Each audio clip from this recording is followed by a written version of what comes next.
நிறைவு செய்தியாக நஷா முக்த் யுகா விக்ஷித் பாரத் சங்கல்ப் அபியான், அதாவது போதைப் பொருள், முற்றிலுமாக போதைப் பொருள் ஒழிப்பு அப்படிங்கிற ஒரு பிரச்சாரத்தை பாரத பிரதமர் மோடி அவர்கள் தொடங்கி வைத்திருக்கிறார்.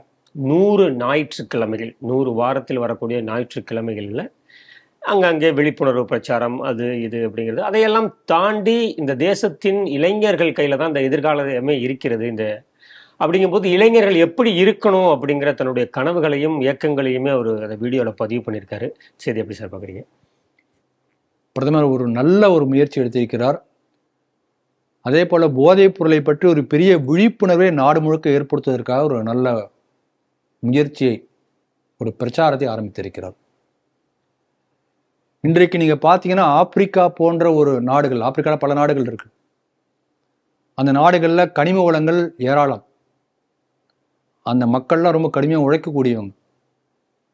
ஆனால் இன்னைக்கு அநேகமாக எல்லா ஆப்பிரிக்க நாடுகளும் ஏழ்மையின் பிடியில், வறுமையின் பிடியில் தான் இருக்கும். நீங்கள் உள்ளே போனீங்கன்னா உயிரோடு வர முடியுமா தெரியாது. அந்த அளவுக்கு பாதுகாப்புக்கு உத்தரவாதம் இல்லை. அப்படி போனதற்கு முக்கியமான காரணங்கள் 2 காரணம். ஒன்று, இன்றைக்கு ஆப்பிரிக்கா இன்றைக்கும் ஆப்பிரிக்க நாடுகள் பல ஐரோப்பிய நாடுகளும் மறைமுக காலனி ஆதிக்கத்தில் இருக்கு. பேரளவுக்கு விடுதலை அடைந்தால் கூட காலனி ஆதிக்கத்தில் இருக்கு. இது ஒன்று.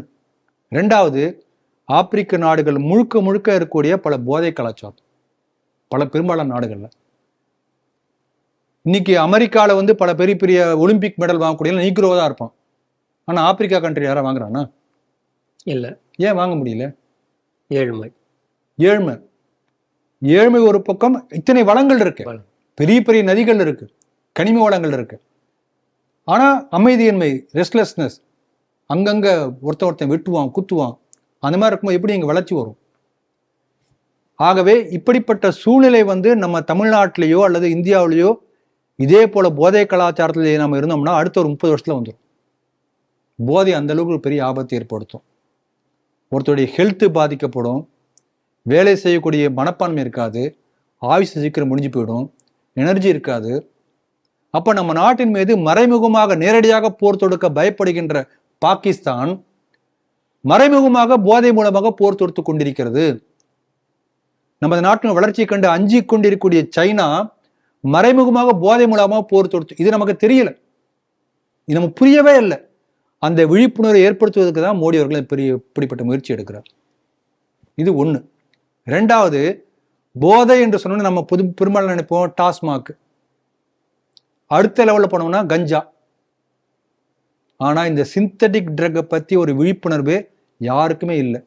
இப்ப போன செய்திகள் நீங்களே பேசுறீங்க, மெத்தாபெட்டமைன் இதுல லேத்துப்பற்றையில. அப்ப எந்த அளவுக்கு தமிழ்நாட்டுல சர்வசாரமா 2 வருஷமா நடந்துட்டு இருக்காது. 2 வருஷம் 3 வருஷமா இப்பதான் பிடிச்சிருக்காங்க. இந்த மாதிரி எத்தனை லேத்துப்பற்றையில் நடக்குது யாருக்குன்னு தெரியும்? தயாராகல எத்தனை இடத்துல போயிட்டு இருக்கு. அநேகமாக சென்னையில் இருக்கக்கூடிய எல்லா பள்ளிக்கூடங்கள் அருகாமையிலே இந்த சிந்தட்டிக் ட்ரக்ஸ் என்று சொல்லக்கூடிய போதைப் பொருட்கள் கிடைக்கின்றன. எல்லா கிளாஸ் ஸ்டூடெண்ட்டும் அப்படியே அவங்களுக்கு அக்சஸ் இருக்கு. இது ஒரு சர்வே சொல்லுது. கவர்மெண்ட் ஸ்கூல் மட்டும் இல்லை, பெரிய ஸ்கூல், பிரைவேட் ஸ்கூல், சோகால்டு ஒரு பெரிய எலைட் படிக்கக்கூடிய ஸ்கூல், எல்லா இடத்துலையும் ஒவ்வொரு கிளாஸ்ல 2 பேர் 3 பேர் ஆரம்பிச்சாச்சு. எப்படி நீங்க ஒரு 10 வருஷத்துக்கு முன்னாடி நீங்க ஒரு காட்சி பார்க்கலாம், யாராவது சில மாணவர்கள் தண்ணி அடிப்பாங்க, பீர் அடிப்பாங்க. இன்றைக்கு சர்வசாதாரணமாக ஒரு பர்த்டே பார்ட்டினா எல்லா மாணவர்களும் சேர்ந்து, மாணவிகள்லாம் சேர்ந்து பீர் அடிக்கூடிய காட்சி பார்க்குறீங்களே. ஒரு 10 வருஷம், ஒரு தலைமுறையில் சோசியலி அக்செப்டட் பிஹேவியர். ஆமா. அதே போல இன்றைக்கு ஒரு வகுப்புக்கு 1-2 பேர் என்று அடிக்கூடிய போதை, சிந்தட்டிக் ட்ரக், நான் போதை சொல்லி சிந்தட்டிக் ட்ரக், ஒரு 10 ஆண்டுகள் கழிச்சு பார்த்தா நிலைமை மாறிடும். ஆக முளையிலே கிள்ளி எறியணும். இந்த போதை பழக்கத்துக்கு ஒருத்தன் ஆட்பட்டு விட்டால் அந்த போதை திருப்பி வரணுங்கிறதுக்காக என்ன வேணா செய்வாங்க. ஒரு 11 ரூபாய் அந்த போதை சரக்குக்காக கொலை கூட பண்ணிட்டு வந்துடுவோம். என்ன சொன்னாலும் செய்வாங்க. ஏன்னா அந்த மாதிரி வெறி ஏச்சு. அப்படிப்பட்ட சமுதாயத்தை உருவாக்கணுமா?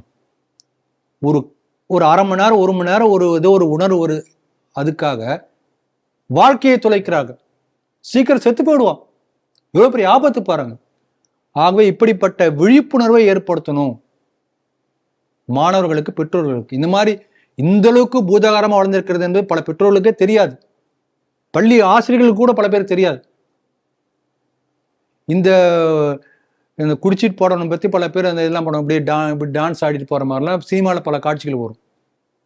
இந்த மெத்தாபோட்டமின் போல இந்த செயற்கை இந்த கெமிக்கல் இருக்கு இல்லையா, இந்த ட்ரக் அடிச்சவன் நான் சாதாரணமா இருப்பான், சாதாரணமா சிரிச்சு பேசிட்டு இருப்பான், கண்டே பிடிக்க முடியாது.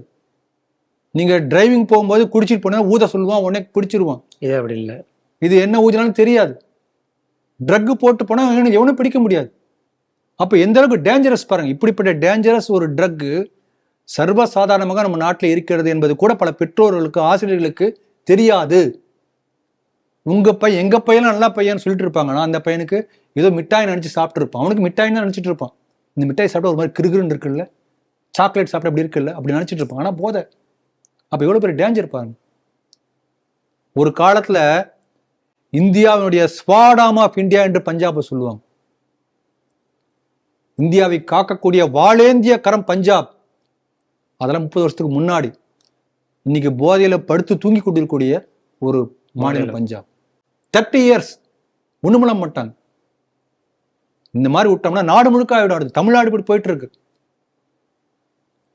கடந்த திமுக ஆட்சியில எனக்கு தெரிந்து காவல்துறைக்கு தெரிந்தே பல இடங்கள்ல நம்ம இங்க பகுதி பார்க்கிறோம்.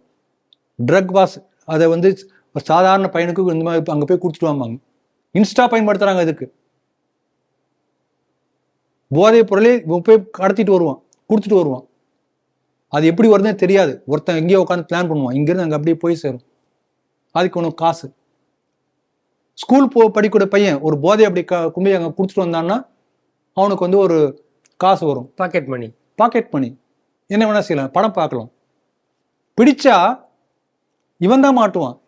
எவனோ ஒருத்தர் கொடுத்தாங்க எனக்கு தெரியாது, அங்கே கொடுத்து வர சொன்னாங்கம்பாங்க.